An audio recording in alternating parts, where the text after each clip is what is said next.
أعوذ بالله من الشيطان الرجيم. بسم الله الرحمن الرحيم. تبارك الذي جعل في السماء بروجا وجعل فيها سراجا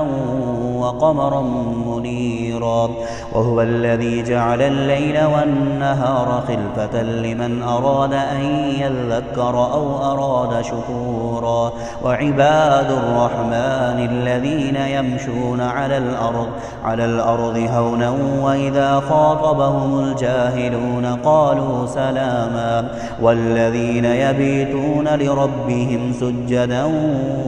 وقياما والذين يقولون ربنا اصرف عنا عذاب جهنم إن عذابها كان غراما إنها ساءت مستقرا ومقاما والذين إذا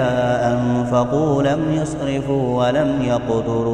ولم يقتروا وكان بين ذلك قواما والذين لا يدعون مع الله إلها آخر ولا يقتلون النفس التي حرم الله إلا بالحق ولا يزنون ومن يفعل ذلك يلقى أثاما يضاعف له العذاب يوم القيامة ويخلد فيه مهانا إلا من تاب وآمن وعمل عملا صالحا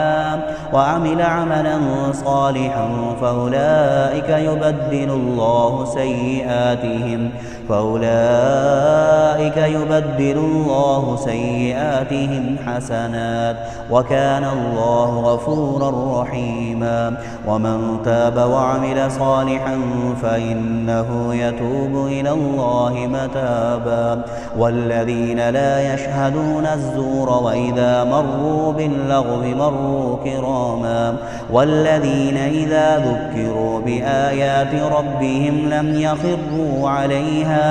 لم يخروا عليها صما وعميانا والذين يقولون ربنا هب لنا من أزواجنا وذرياتنا قرة أعين وجعلنا للمتقين إماما أولئك يجزون الغرفة بما صبروا ويلقون فيها تحية وسلاما خالدين فيها حسنت مستقرا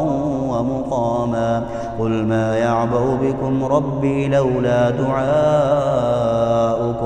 فقد كذبتم فسوف يكون لزاما. صدق